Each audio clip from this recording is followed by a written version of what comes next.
Just doing the same thing. Can't get over them. Oh, alrighty. Here we are. It is, what's the day? Today's Saturday, December the 13th, 2025. And I like to say this. For those watching Sunday morning early, 7 o'clock Sunday morning. I never could make early church. I just couldn't do it. It was just like, man, I had early classes when I was in college. I didn't go to those classes either. I had them, but I didn't go. But I still got my degree. Right on. Proof that one doesn't have to go to class. No, I'm just kidding. That's probably more so proof that, as I say, God helps with the fools and children and babies. I definitely wasn't a baby because I was in college. All right. Well, I am glad to see you all. As I say often, if you see me, you are not seeing my Father. He is not here today. Title of this is The Most Wonderful Time with the question mark. I find that when I start or prepare something to talk about, I write several titles. I got Where You Are as another title. And I also got Not Alone Where You Are. I went through a bunch of those things. And I typed in The Most Wonderful Time question mark when I was typing in the title of the sermon on this computer.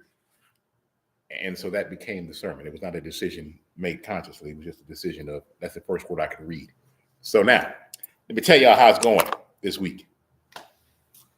I don't even know how it's been going this week. It's just been one of those weeks. You know what I'm saying? I had a trial 3 weeks ago. It was I guess it was 3 weeks ago. I don't even know. We went on a cruise. They gave me 7,500 pages of discovery, and they had downloaded a cell phone and all this data, and they gave me all that stuff on the Friday before I was leaving out on the cruise. And the trial was going to start on the Monday after I got back on the Saturday. And I was like, how is this possible? So I spent my cruise time 2 hours a day. I would tell my wife, why don't you go into the hot tub? And I'll be in the room, and I will be working on this case. And I learned and worked on and went through cell phone records and the like. It was a great time had by all. Then I came back, asked the judge for a continuance, me and the other lawyer. Judge said no. And off we went to trial. 6 days of trial. It was up and down. I liked the co-defendant's lawyer, but Lord have mercy. My level of patience was tested many a time. And I said, we have two divergent styles, and they are clashing at this very moment in the courtroom. And I thought that my client, and the case was bad. It was a murder case. And I thought, man, this is so bad. I felt like maybe I should, my client should take a guilty plea. I was like, man, maybe we could get you 35 years. That'll be great. Can we take a deal to 35? And the DA told me life plus 15. And I was like, well, that's not 35. That's life plus 15, which in theory could have been 45 years. In theory, you could get out. He would have been eligible for parole in 45 years. He'd been in since he was 19. I thought that was a little bit too much. And so off to trial we went. And it was a up and down matter in front of a judge who was from the country. He was funny. And we tried that case, and we fought. I fought. They fought. We did everything up and down, back and forth. They called an expert in, and he was a phenomenal expert. But by the time it was over, I got a not guilty. In fact, the judge said, I think the co-defendant owes you some money for getting that not guilty. I was like, yeah, man, because I worked hard, and I found stuff in the records, and I was able to expose things. And all I say to you is that, and this is a precursor to what I'm going to talk about today. Even when you think you're about to lose, all right. You are not. Because Lord knows, when the jury came back, and they came back, I want to say in 2 hours. Like, we done been on trial for 6 days. We were supposed to have been finished on a Friday. We began on a Monday. We had a weekend, and we came back, and we finished on that Monday. And I was like, I am exhausted. I'm probably just not getting over that trial because I poured my heart and soul in that thing. And I will say this, I learned a lot, and it's check it off my list. So my time on practice law, I don't know what's going to happen now because I wanted to do several things in life, and I've accomplished them. I've accomplished most of them. I wanted to practiced law in New York. I always see the New York law shows, and I was, oh yeah, Law and Order, all that. I was like, yeah, I actually did that. I practiced law in the New York City courtroom. I was there for 6 years. Went up, had a great time. Had a great career, actually. It was phenomenal, actually. I had a great time. Goal number one, check. You see lawyers who travel out of town and try cases. I was like, man, I want to be a lawyer that gets on a train, I'm on a plane and goes out of town and is the hired gun that flies into town. I want to have that experience. I had that experience. Tried a case in Connecticut. I say that I changed hotels about 5 times though, because my client was paying for hotels and they kept moving me to different hotels. It was horrible. It was horrible. I was so tired. They flew me back home. It was supposed to be a week-long trial. Ended up being 3 weeks. Can you imagine being in I was in Danbury, Connecticut. Lovely town. Not what I wanted to be in for 3 weeks. And they had a lot of Brazilian restaurants there. I mean, a lot of Brazilian. It was amazing. I love meat. It got to the point that I could not eat meat anymore. I was like, I don't want a chicken. I don't want sausage. I don't want steak. My high point was going to Denny's, and I got the salmon on the senior menu, I might add. But I was like, I qualified for the senior menu. They were like, yeah. I'm like, give me salmon, give me fish. I want something that hasn't walked earth. Can I have a vegetable? I mean, I was like, oh, can I have the broccoli? I was fantasizing for vegetables, but I achieved one of my goals. And so that is the second goal. Now, I've often said that if I ever settle a case while I'm on a beach somewhere on vacation, I'm on a beach and the cell phone rings and they offer me some money from my client's case, that will be it. I will then be done with the practice of law. So I don't know when it's going to happen, but I'm looking forward to taking some more cruises with my wife so we can go to the beach because I'm waiting for that phone call. I don't care if it's $1 or if it's $1 million. It's just got to be on the beach with me just going, I have settled the case on the beach. I'm that guy now. And then I'm done. Unless the Lord sees otherwise. So, which brings me to my point now. Let me go to my sermon. But that's how my week's been. Hope y'all week's been going great. Hope y'all enjoying the Christmas time and all that. So we're going to get started. With that, I'll pray right quick. Lord, I thank you for this opportunity to speak to your people, Lord. I pray that you give me words to say and that these words will be edifying. In Jesus' name, amen. All right. So with that, now that you've been caught up on my 3 weeks and what I've been doing and all of that, I also want to say that the cruise was amazing. I encourage cruises. I love cruises. I'm going to go on another cruise. I love cruises. And that's just my plug for cruises. Because it's like being on a hotel that takes you different places. You wake up in the morning, you're like, I'm in another place. Same room. I love it. Anyhow, it's the holiday season. I'll never forget when I was a kid. Well, kiddish. We had a neighbor and we were over there at the house and we were talking to him. And he was always a rather somber man in any event.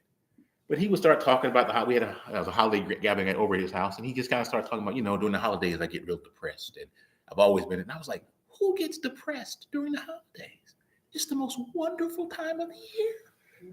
But then I started meeting a lot of people who just got depressed during the holidays. And I didn't understand why. And then I thought about, it's the most wonderful time of the year. Now you're going to see how this title came together. It's possible to be in the most wonderful time, but you not appreciate the wonderfulness of the time that you're in. And that's a key distinction and I want to talk to you about. Because I like to tell people, I'm like, man, and what makes it depressing? Sometimes it's just, you think I began this year with New Year's resolutions and I'm ending this year having done none of those resolutions. I resolved next year to do the thing I didn't do the last year or the previous year. In fact, I've had the same resolution. I'm in my 250s now in terms of weight. Y'all should know that I've been trying to get to my 250s since I graduated law school. I entered law school at 232. I graduated law school at 272, and I did not look back. I went up. I went to 333, and no matter what I did, my goal would just let that settle in your mind. When your goal is to be 250 pounds, like I want to be 250. You want to be 250? Yes, I do, because of how big I was. And now I'm at 250. I'm like, man, but I didn't get to this goal until I'm going to turn 60 at the end of the month. Almost all of since 24. I've been trying for since 35 years. to get to 250. And I still haven't hit it. I hit it one time and I had COVID. I was 247. I exceeded my goal, but that was really due to COVID, you know, because when I got over COVID, I found them pounds back, but, or the pounds found me. But anyway, you know, but you have unfulfilled resolutions. You can look back on the year and say, is that all I accomplished? Sometimes you look back on life. Is that, you know, especially now I'm getting to be 60. I'm like, I'm my grandparents' age. I remember, I think I probably told you, my mother's mother died at 55. My father's father died at 59. And those were ripe old ages to me until I became 54. And then 55 was like, wait, that's just around the corner. And I'm like, I look at my grandmother's pictures, I thought she was an old woman. And I look at her pictures now and I'm like, she was young. I'm older than she was now. I'm like, you know, my granddaughter told me one day, she goes, Papa, how old are you? And she asks me this all the time. I'm like, this little child just torments me. I mean, I love her. But she goes, you're the oldest person in the house. I'm like, and then one day she looked at me, she goes, you know, you're super old. I'm like, super old. I'm not just old, I'm super old. It hurt me. I'm not gonna lie. I mean, because it's been most of this year and I still haven't gotten over it because I keep thinking about it. I'm super old. And my grandfather, I remember him saying, you know, Kirby Jr., tell him about me, son. I was Thanksgiving, I was leaving this house. But I'm the same age as that man now. I'm actually older because I'm going to turn 60 at the end of the month. I'm older than he was then. And my mind, you know, you start looking back on life now.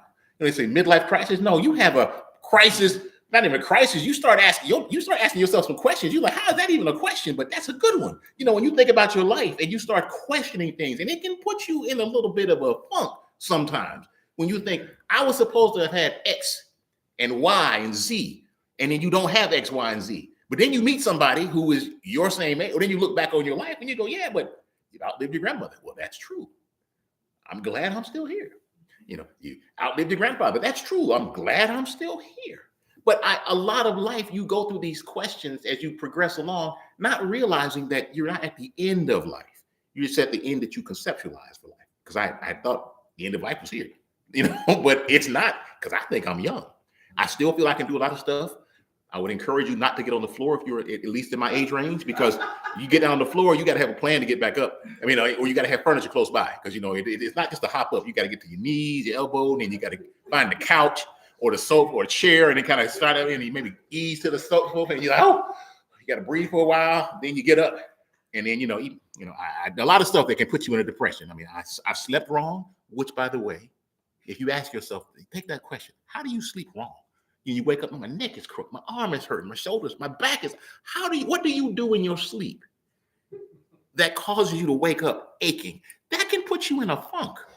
It can really make you like, oh, man, is this the end? I mean, I'm just telling you, these are the thoughts that go through my head. I mean, squatting down, your knees creak, all kinds of stuff. I aches. I'm like, this is the end. Is this all I've done in life at this point? Not realizing this is a wonderful time to be alive. Just period. I mean, we live the longest that humans have lived in the history of humanity. I mean, I guess I take that back. You can certainly look at the Bible, look at they lived in 900 or whatever. But I'm like, all right, well, maybe they were counting months, because I'm still looking. I'm like, man, and I'm not trying to say like I don't have any faith, but I'm just like, look, player, I'm just thinking, y'all, y'all didn't get the concept of zero. I mean, you think if you look at math history, the concept of zero didn't really pop out until like 700 years ago. I mean, it's a recent number, a recent non-number that represents something. So you telling me, I'm like, man, y'all were kind of primitive. So when you tell me 900, I hear you, but I'm gonna go months, because that'll make him about 60 or 70 years old. But that's just Kirby Jr. Do not let me question and shake your faith. I will just tell you that's how I work through things. And I'll arrive somewhere. But it's been a lot of translations, and I'm thinking somebody might have translated months into years. And did they have the same number of years? Did they have 12 months? I mean, don't get me started. But anyhow, it's the most wonderful time to be alive. We got medications. You get sick, medication. Think about this. All the food they had back then was organic. We pay extra money for organic food, and they was dying by 30. You ever stop and think about that? I mean, just sit there and just go, wait a minute. Lord, I wish the old times. I think people were dying from like scratches. You know what I'm saying? So this is the most wonderful time to be alive. You can communicate with anybody on this planet that has access to a phone or a computer, or you can mail it, or the telegraph. We can do anything. We truly are a global planet. I mean, you can go where you want on a cruise ship. You can, for $349, you can go to another country. I mean, and enjoy your ride. This is a wonderful time. And yet, those of us living in this first world, wonderful, wonderful times, you can get down. You can look at the politics and you can get depressed. You can look at politics and you can get angry. All of this stuff, and you just kind of, Lord, how are we here? Then you start questioning faith. And this is where it gets to, when you start asking questions. Because it's the questions about faith that, these questions, I think, cause you to sometimes have a crisis in faith. Is this all I've done, Lord? I thought you promised, I thought I received a word that said X. And this don't feel like X to me. Like, what do you mean? Well, Lord, I thought I was going, let's say he's going to get married. I got married, but now, you're like, but we had a fight. Okay. People who are married have fights. That just happens. I went and pursued this profession, but I don't have the money I thought I was going to have. Okay. Well, who's the source? Is your job the source or am I the source? I mean, these crises, because now you're like, I don't know if you've ever been in a position of saying, do I want to, well, ask yourself this question. And you don't got to answer it here and now, because if I put you in a crisis, I won't know how to get you out. So ask it later. But ask yourself this question. I mean, I'm just being real. But I'm gonna ask yourself this question. And I mean, really get down where you got to be by yourself and you really thinking, not, I got to say the right thing so the Lord will know. And you're like, because I'm gonna give you some examples in a moment. But ask yourself, would you rather live?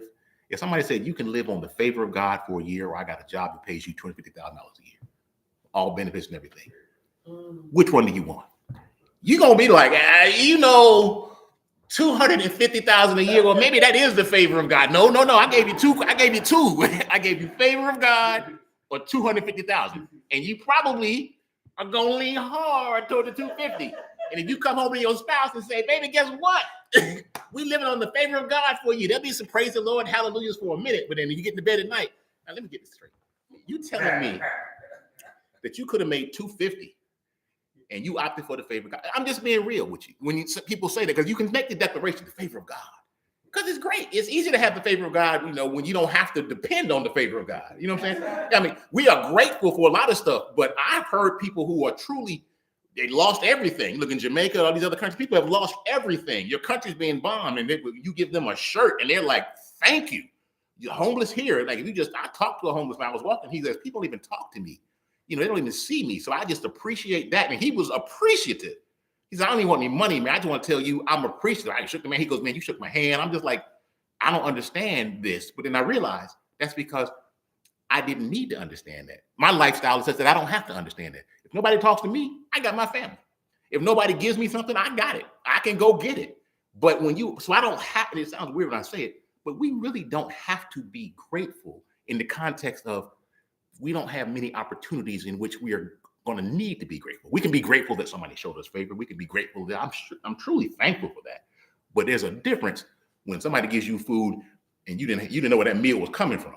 That's a different level of gratefulness right there. So in that context of existing, when you feel yourself in that area where you're like, it's nothing, or I have to be grateful, that's a different world to live in. And when you start questioning things, when you start saying, like, how did I get here? Or you get a bad health report. And as you get older, the health reports aren't necessarily always that glowing. They will tell you, well, your check engine light is on here. You're probably going to need to change this here. I mean, I've met more people getting knee replacements and hip replacements than I'm like, you got a hip replacement? You got a knee replacement? And now I'm like, oh, my hip kind of hurt when I'm laying on the bed. I'm like, wait, I ask my baby, does this mean I need a hip replacement? I mean, I ask all kind of questions. So you begin to have existential crisis. You're like, Lord, I thought I was going to be healthy. Who was the guy in the Bible? Caleb. Caleb and Joshua, they would say he had his strength to do. You have all those concepts until you get old. And then you have those crises. But now, let's get back to it now. But the question is, how did you get where you are? What train are you on? Did you set yourself up for failure? Did you plan for all these great, miraculous, spectacular things to happen, and now you're here and you're like, it's not like I thought? And I got to really thinking about that. Like, is it not like I thought? Because if I told somebody who needed to be grateful because they had such a great need that anything you give them, if I told them about my life in the moments where I'm like, I really have some issues, would they look at me like I'm a fool? Like, what? What's your problem? Bruh, we can swap.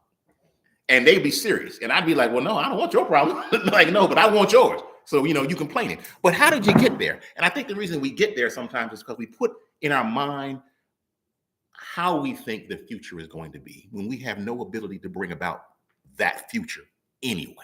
And then when we have that collision between what we imagine and what we're experiencing, it can cause a crisis in faith. But then we're told, speak those things not as though they were, and all these positive, and I'm fine with the positive affirmations. Lord knows, give them to me. But they don't work for me. And they don't work for me because I feel like I'm having to deny the reality that I'm living. So I can say to you positive things. The Lord has got me. And then as soon as I get in my car, Jesus, how's it going to work out? And I feel as though that and I've talked about this before, it kind of, I think, leads to a disingenuity, I forgot the word now. I know the word is, I'm just pronouncing it wrong. Bottom line is, it's like you lying to people. I'm pronouncing it's not a declaration of faith, it's a faith lie. I'm telling you that I'm doing great. Well, that'll encourage yourself. It didn't encourage me a bit. I just told you I was doing fantastic, so you just move on. Now I'm in the car going, Jesus, I'm not doing good. I feel great. It's a great time of the year. Lord, praise the Lord. And then meanwhile, I'm questioning myself, my life choices. I'm like, and so I look to the word. And I'll say this to you. We've heard about doubting Thomas. We call him doubting Thomas. That's the thing. And I'm like, wow, what did Thomas do? It's almost like it was presented to me as a cautionary tale. Like Thomas, when they told him, the 11 told Thomas the 12. And you get this from John 20, verse 24 through 29. One of the 12, and he was told that Jesus had come back. He says, I won't believe until I put my hand in his side and see the nail prints in his hand. We all heard that.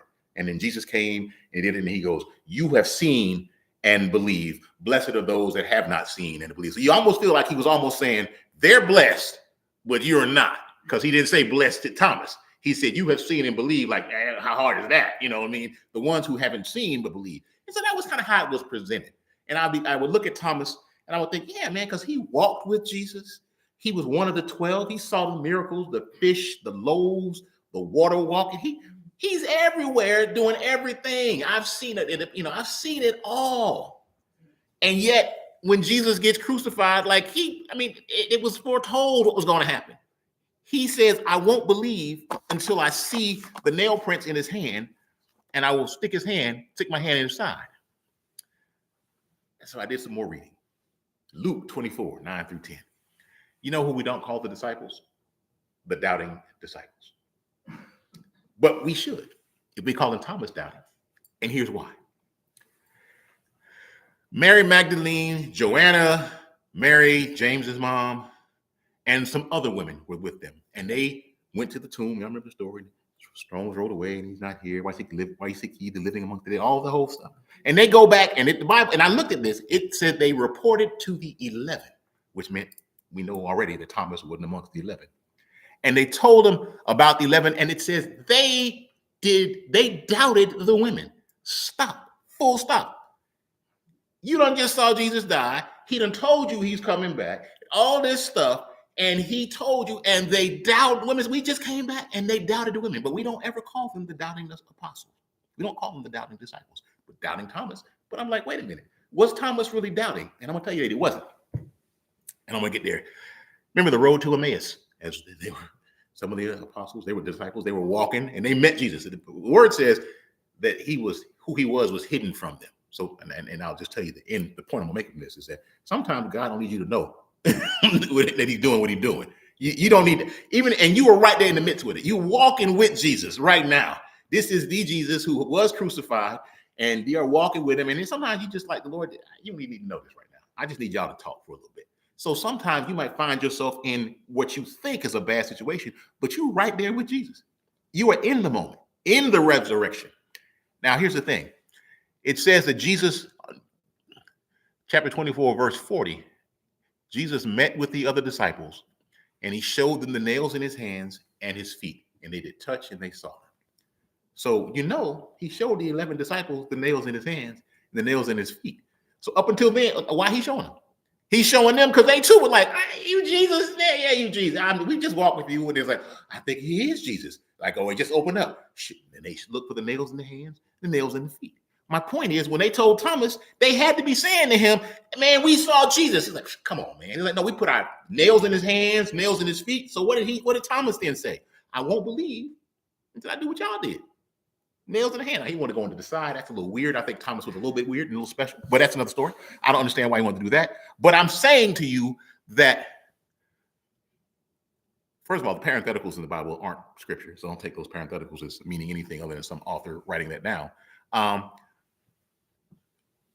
But, we get taught sometimes that questions and needing to see things are a sign of a lack of faith or pure thing. But first of all, as I said before, first of all, the Bible says without faith it is impossible to please him. But ye of little faith and mustard seed size faith, which I would consider to be little faith, also are faith. Thus, by having any level of faith, you are necessarily pleasing God, because it says without faith it is impossible to please him. So I got something. I mean, the mere fact that I'm asking the question tells you I got faith. The mere fact, Lord, where are you? I wouldn't ask that if I didn't believe there was a God to be somewhere.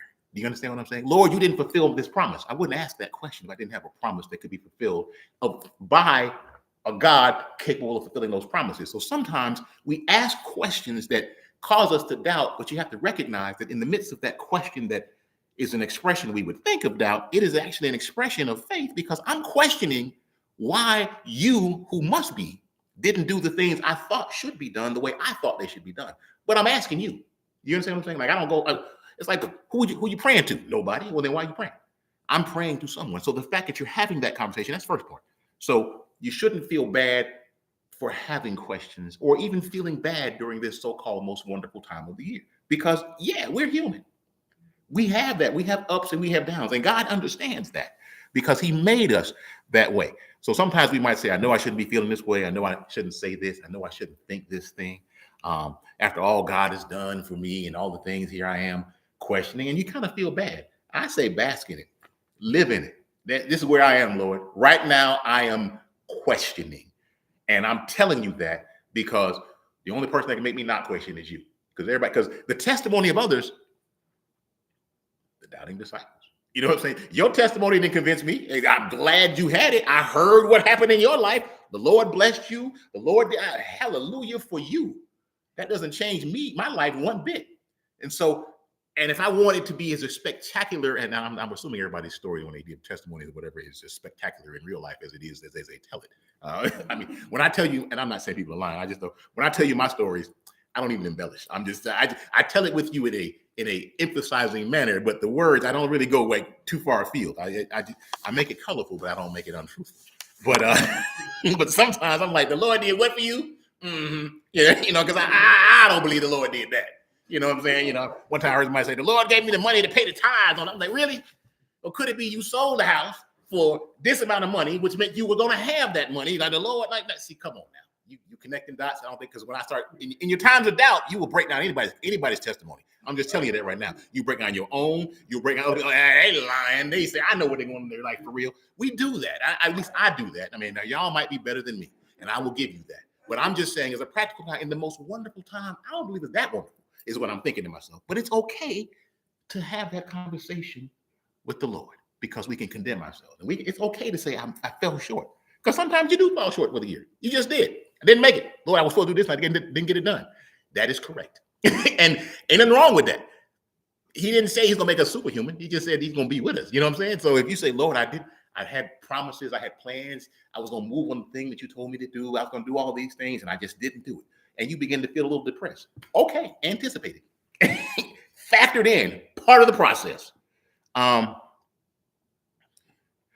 I think it's important to go, one, demand proof, because he's a prove me God. Faith doesn't require proof. No, my faith requires proof. I'm just being real with you on that one. Thomas, if you walk with Jesus and you needed proof, I who have not walked with him, I'm going to need some proof as well. Now, I'm not saying that we should be doubting Christians. I'm just saying that we are human beings who necessarily will doubt. And I'm not going to fake it and tell you how I'm feeling good when I'm not feeling good. I encourage people not to do that as well, because I think it's important amongst the body to have that real talk. Because somebody can tell you, you know what? I can tell you about the successes. Let me tell you about the dark times I had and how I got through those dark times. Because we're going to all experience dark times, but our highs may be different heights. You know what I'm saying? You might have been lower than me. So your highest high could be my lowest low. You know what I'm saying? But it's high for you. Again, that grateful concept. But I'm up higher now. But I'm trying to let you know that what you need help on is when you low. Because when you have, who counsels the winners? Nobody. You get a parade. You know what I'm saying? All right. But in the middle of this, I will just say this. When it came to Thomas and those guys, this is in the midst. This is Jesus resurrected. You get what I'm saying? This is the whole thing, Christianity. This is the resurrection. He is here. I don't know. There's probably some, I don't know if it's the Advent or the post. They have all those terms that they teach about, and I learned them in school, but I have forgotten those terms right now. They've been replaced by law terms. I'm just going to say in the time, AD, in the year of our Lord, or whatever, while he was alive, beaten, crucified, dead, buried, resurrected, in that resurrected time, the people who walked with him before that, knowing this was supposed to come about, because they had read the word themselves, Jesus reminded them of what the scripture said, they were like, I don't believe it. So if they were that way, it's okay if you were that way, because you were thousands of years in the future. So, and God's going to understand. And now you say, how do y'all know God's going to understand? I'm going to tell you. Peter. Remember when they told, before the Last Supper and the like, Jesus called in Luke 22, verses 31 to 35, I'll give you my scripture reference. Jesus calls to Simon Peter. He says, Satan desires to sift you like wheat. I have prayed for your faith, that your faith not fail you. That's deep right there. Jesus is praying for you, that your faith not fail you. Like, hey, man, look. That's kind of like somebody, hey, I'm putting in modern time. Hey, look, man, it's about to get, I'm just being real. I feel like you about to fall out. I just think I'm just being real. That's what I feel like is coming. I'm looking at you. I mean, Satan has got it in for you, man, and I'm just hoping you make it. That's all I'm doing. I'm like, Lord, you saying you hope I make it? That's got to take you down a few notches. Like, Jesus, you doubt? Like, you are praying. You didn't declare to me, Simon, your faith shall not fail you. That's what I would expect to hear from Jesus. Kirby, your faith shall not fail you. He's like, hey, man, I pray that you make it. And I'm like, that's the prayer from the Lord for me. All right. And then he says, when you turn back, which say, if you read that's the verse, you can check out the other different versions. But he says, when you turn back, strengthen your brother. What that says is, you gonna fail, man. Look, I feel your faith. I pray it not fail you, but when you come back, like, so I'm literally going on this journey, Lord. Yes. But I'm telling you, you're going to come back. And that sounds beautiful, but I'm like, but I got to go. And so just let that really, that's why I told you that $250,000 versus the favor of the Lord. I mean, just think about that. When the Lord says, hey, look, man, I'm going to tell you right now, you about to lose it all. Now, when you get it back, wait, time.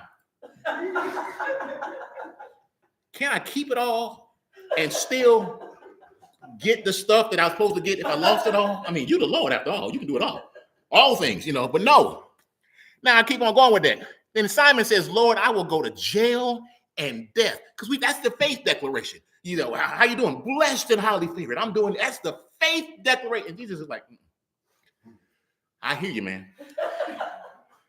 But I just want to let you know, before the rooster crows, you're going to deny me 3 times. It's happening today. I'm just letting you know what I know.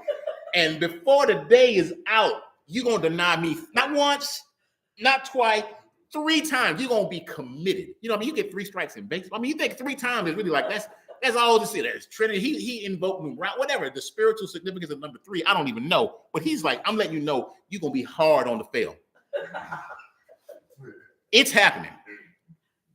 Now, I got to say to you that what that tells me is that the Lord knows you're gonna doubt. He knows you're going to fail. He knows you're going to be like, this ain't Lord. I'm in the wrong thing. I believe the wrong thing, done the wrong thing.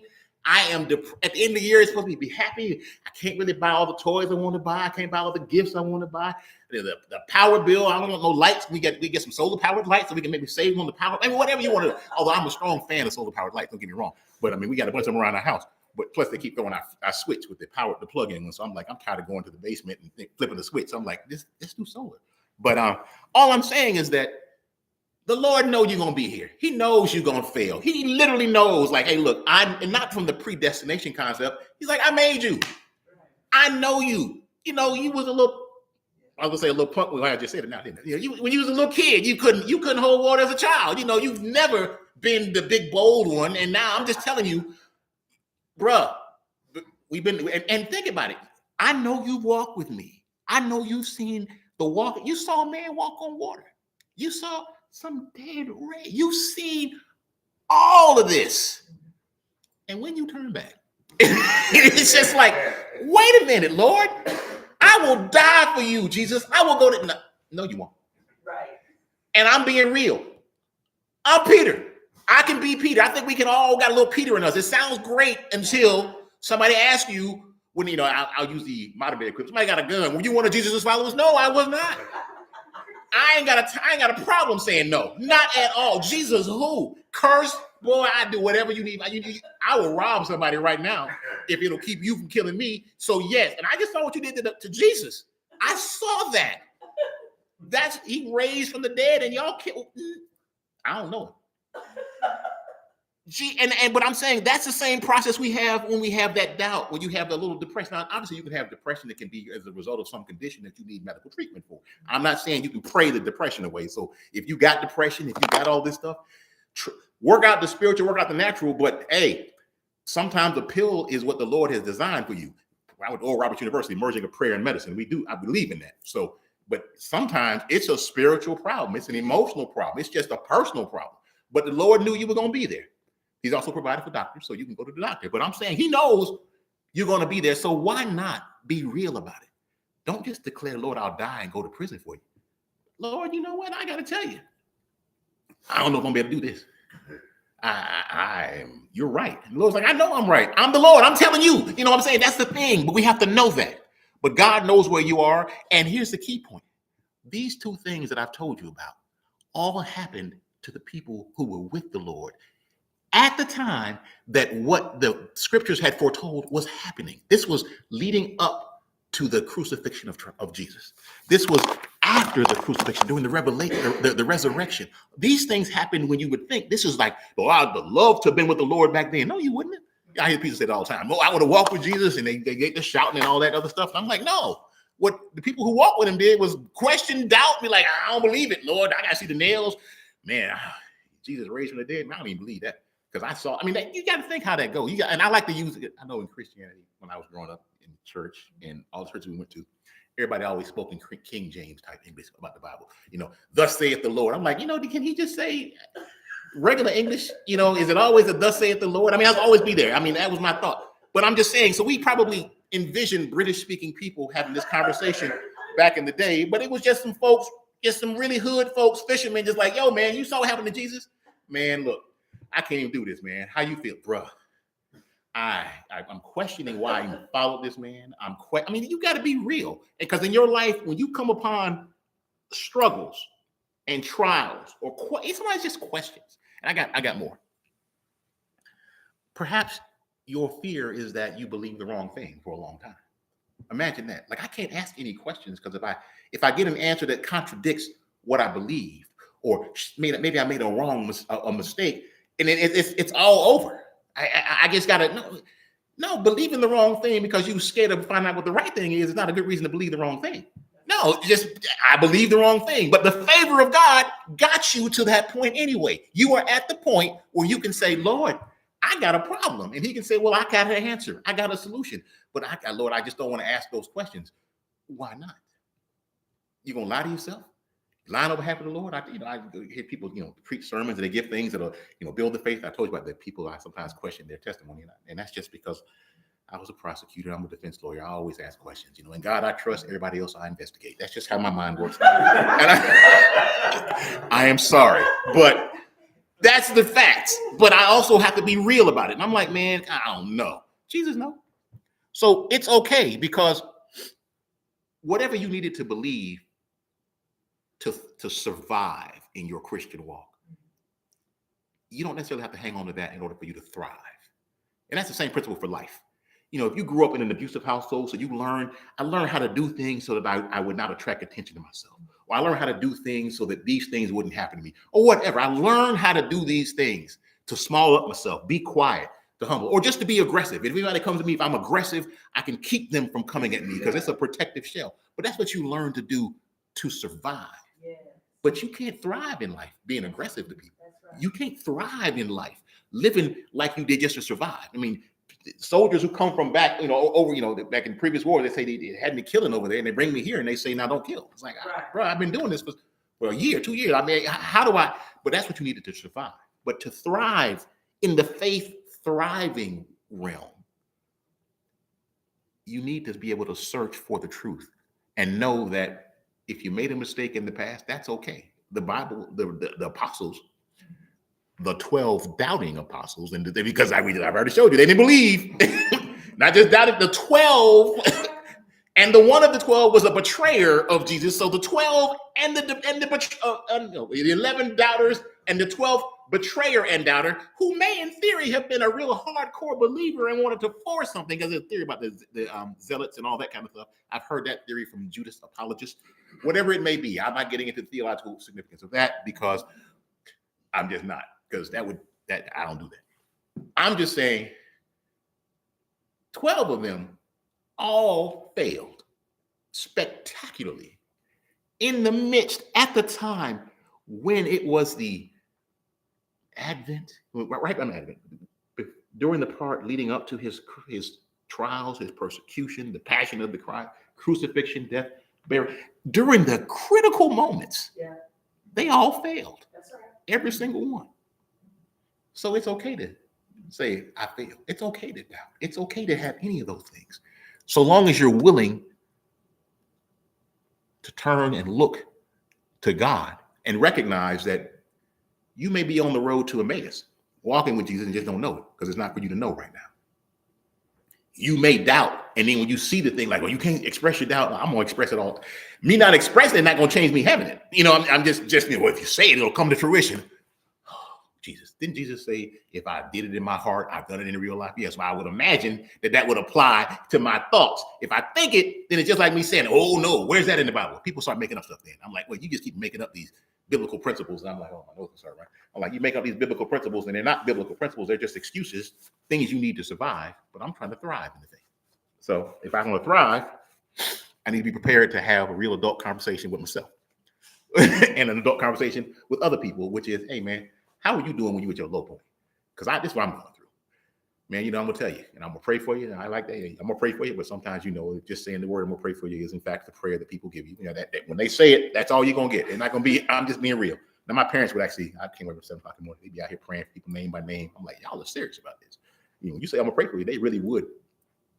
Every day come over, bring us something. I come over there. I'm like, y'all are up here at 7 o'clock in the morning praying. Yes. And I was like, and you naming people too, for real. And I would get looped in. So I prayed for some of y'all by name as well. And I'm not saying I did it regretfully. I'm just simply saying I didn't want to be up at 7 o'clock in the morning over here. That's all I'm saying. But I enjoyed it, and I hope everything has come to fruition for everybody. I had a prayer in that one. But now, so anyway, so let's deal with that. Now, don't concern your folks. Your issues are not impacting what God is doing. Period.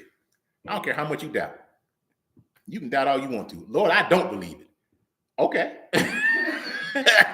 The Romans doubted. The Pharisees and the Sadducees doubted. There was a whole world that didn't even know. We were indifferent. We didn't even know you existed. Then there was some who doubted, and they decided that his followers, they could identify them. They was such a small group. And then the ones who were with him closest doubted him in the midst. Your doubt it's not like handcuffs. It's not like Harry Potter. What's the magical spell to block God? Doubt. I doubt you, Lord. No, it doesn't work that way. How you saw it playing out is how you saw it playing out. That's right. That is not how God said. God didn't tell you, this is what I'm going to do. I'm going to give this person here because you're like, oh, they're going to do this and it's going to happen. Oh, I see it already, Lord. No, you don't. You see what you're connecting dots, but you don't know what I'm doing. You just know that I'm doing something. And so the fact that it doesn't work out how you think it's going to work out, I'm sure when they thought about Jesus and the disciples heard about what's going to happen, I'm sure they didn't really envision him getting whipped and beat like that. I'm sure, and I'm not, the Bible doesn't report it, but I'm going to be real honest. I don't think he was taking them whippings like a soldier, like, oh yeah, I'm thinking I'm sure he was letting out a shout or two, like, ow, I'm just being real. You just really take a moment and think about it. You got to be like, this is the man who raised from the dead. This is the man who walked on water. And now this is the man who is screaming bloody murder, I'm sure he had to do it because they saw it. What do you think would make Peter say, no, I don't know him? He had to see that and be like, woo. have believed the wrong thing. Oh my God. I'm just saying, you just take it through. I mean, you gotta, when I look at the Bible, I like to just, people have been the same. I look at videos from other countries, primitive tribe in South America, primitive tribe in Africa. Everybody live the same. I mean, the primitive tribe live the same as the primitive tribe. The first world countries, you want to call them, we do the same. Grocery store, paper, gas. We live. People do the same. Interactions are pretty much the same. So you find people, murder happened then, murder happens now, robbery, everything. It just changed. It's a variation. It's like jazz. You play the same song different ways, but it's the same song. But I'm sure if I watched my Lord and Savior get a beat down and then hung up on the cross, and then I'm just like, wow, yeah, I really made a mistake. Yeah. Well, what about them fish, man? Did we really see fish? I mean, people brought fish. I mean, I'm coming because your doubt. When you really are doubting, you're not just like I doubt the Lord. Your doubt is giving reasons. It's breaking it down. And here's why I made a mistake. And that preacher, he's not really, because I know he say stuff, but sometimes he do. I heard that he had your brain goes in different places. So I'm just saying, when you are there and when you heard the most, as I say to my clients, the reason I tell people don't talk to the police. Because I say, when you talk to the police, this is my criminal defense practice now. Anything you say can and will be used against you. Because either you're going to lie and they're going to use the lie against you. Because when I was a prosecutor, I did. I'm like, hey, if they testify today, were they lying then or are they lying now? You don't know which one to believe. Right. You see what I'm saying? That's why you don't talk to them. That's right. Or if you talk to them, you're going to admit it. Did you kill Johnny? I didn't kill Johnny, but I was where Johnny was at when he got killed. Oh, okay, so you had an opportunity to get, you know what I'm saying? Did you know Johnny? I didn't. He was a dirty, low-down ghost, so you had a motive to kill Johnny. So nothing you would say. Or you're going to confess. Yes, I did. It's the rare soul who's like, I don't know, Johnny. I had nothing to do with it. You got the wrong person who really is the wrong person. You understand what I'm saying? Right. So I'm just simply saying, it's just important that, forget the point because I forgot the point myself. But what was I saying? I don't even remember. I got lost on it because I thought about Johnny and I started thinking about it. I started thinking about a case of mine. That's crazy. ADHD is a terrible thing. But but anyway, but we can literally talk ourselves into anything. We can talk ourselves in, we talk ourselves out. You can convince yourself to believe a lie. You can convince yourself that a lie. You can do all of that. And in the midst of a crisis in faith, and especially this time of the year when you have time to take stock, because we're taking stock now. Yes. We have Thanksgiving. What are you thankful for? Tonight you get, what am I thankful for? I'm thankful for life, health, and strength. Okay, I get that. But is that really, that's just, who can boo that? You know what I'm saying? Like, boo!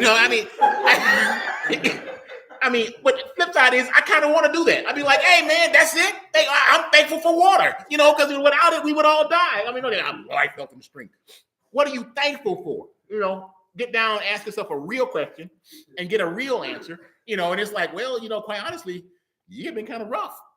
I guess I'm glad I haven't lost, I haven't lost my house yet. They haven't sued me yet. Right. Well, the doctor says, how's it going? Well, we're just going to trust and believe, but you saying it with the non-trust and believe tone in your voice. And I'm just saying, when you were there, when you were right there, the Lord knew you were going to be there. That's right. And it's okay to talk to your friends, your family, church, and say, look, I'm just telling you where I am, because your doubt is not going to stop it. You say, well, you put it in the words, the devil's going to hear. What's he going to do? He going to beat God? The devil's like, Lord, they said it. They said the words. I now got them. No, that's not even in the Bible. We created all these things that I think cause us to have greater crises, because now we got to stick to our survival faith as opposed to our thriving faith. Do you follow what I'm saying? So my point now, as I'm wrapping this up, is for the most wonderful time of the year is really any day of the year, when you understand that concept, that you're going to be in the lowest of the lows. But no matter how low you get at this moment, it's 12 doubting disciples. You who have not seen, you who've only heard, us who have not seen, we have only heard, and yet we believe. Jesus said, blessed are we. But let's also consider that's the good side. But let's take the bad side. Those who knew what you will never know, doubted and denied and betrayed. You see what I'm saying? You're not going to fall below that. And even as low as they fell, Does the Bible record that and Jesus said, depart from me, I knew you not? No, it doesn't record that. On this rock, I shall build my church. That's right. You see what I'm saying? So in the midst of what I would say is a true development for you, where it is God is fulfilling his word or his promises to you. In the midst of that, it may not look like it to you. It may not look like it because it wasn't what you envisioned. Right. But just like the disciples, when they walked with Jesus after the resurrection and didn't realize it, you were in that moment now. You were here. You were where the scriptures foretold. So my point to you is, it is the most wonderful time of the year. And as you go through your processes or your questions or your doubts or whatever, it's okay to have them and lean into them, because the Lord should have an answer for those.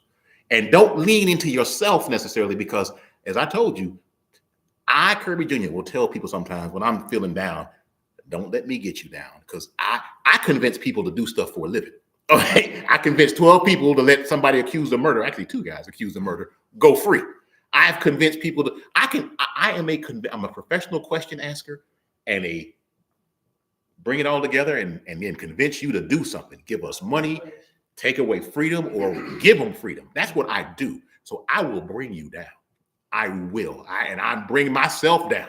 But when I'm down, and I'll be like, yeah, I'm down right now. And I'll talk out loud. I'm going to say out loud what my problems are. And then I'm going to dispute with myself. And the dispute is simply, and you got to dispute with your fellow believer as well. And understand sometimes their response to dispute, because Suzette will tell you, if you respond to me with something that's not really a good substantive argument, I would just believe. That don't tell me nothing. Just believe. I could have said that. I don't need that information. But sometimes you do. Just believe. It's like if you drown and kick, swim. You know what I'm saying? I know I should be kicking when they start kicking. I mean, I'm just pointing out to you. Sometimes that simple word is what you need. But other times, somebody got to tell you, hey, man, you know what? Just stop struggling for a minute and see where the bubbles are going. Because you doing all people try. They say when they drown because they're swimming in the wrong direction. Just take a moment. And then you realize the bubbles are going this way and you're trying to swim this way. Turn right back around and go up. In your moment, take a moment and assess it. That's why the Bible said, be still and know that I'm God. What does that mean? Sometimes just take a moment. And then now dispute with yourself. Dispute your doubt. And when I say dispute your doubt, I mean, if I got a reason to doubt, then I got a reason to argue against my doubt. Because I got to be able to think of both sides. Because I was a prosecutor and I'm a defense lawyer. I mean, so I know how to put you in. I know how to keep you from going. So I will argue the same thing. I told my dad, I said, man, there was a high profile case involving a president. And I remember somebody said, hey, man, I hadn't gotten somebody go, what would you do in this case? I said, hey, I'll tell you. If they hired me to represent him, I would. If they hired me to prosecute him, I would. And they go, why? I said, either way, I'm in the history books. But I'm saying, I argue both sides of the issue. But I'm saying the same thing is with faith. I can doubt. I came into that one naturally. So I now can dispute with myself. And just sometimes to dispute. You don't have to convince yourself, just dispute yourself. Because in a moment, somebody else will come up, what are you doing? I have this issue that I'm working through. I'm doubting. Did we believe the right thing? Did we actually get the word? Did we actually have this? And somebody can say, well, you remember this, don't you? This happened. And somebody can remind you of some things. Not somebody else's testimony, which you don't know, because I've already if you didn't have this problem, now you probably will. That I've told you, people sometimes exaggerate on their testimonies, but I'm not saying that they do. Don't let that cause doubt in your mind. But somebody who's been with you in the walk and in the struggle and the journey or been through it, who you know about, you can sit there and say, no, I know you know, because we were there together.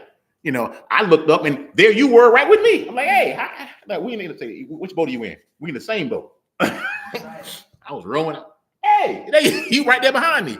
But that person in the same boat with you can encourage you. And sometimes they can just dispute with you. Sometimes they can say, I'm questioning too. Like, are we in the right place? But that is not going to displease God. Because if you're having that question of doubt, you're doing it because you do have faith. And you feel like your faith failed. You feel like you believed in the wrong thing. You feel like I was something wrong, something going on, but you had faith. And not faith in nothing. You thought faith in the wrong thing. But I'm saying having faith in God is never the wrong thing. It's sometimes that you had a lot more faith or a lot more expectation built into your belief system of how you thought it was going to manifest. They didn't see Jesus going through that, but Jesus had to go through that in order for us to have what we have. And there you have it. Ms. Meadows is not here, so we will have no song.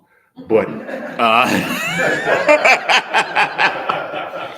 because I'm just telling you right now, I don't sing, and if I do sing, whatever good I've just done would be undone. You're like, Lord, I got a crisis in the faith. Kirby Jr. singing like this? What's going on? Well, thank y'all for joining us. We're signing off right here. Hitting end stream. Yeah, end. All right, there we go.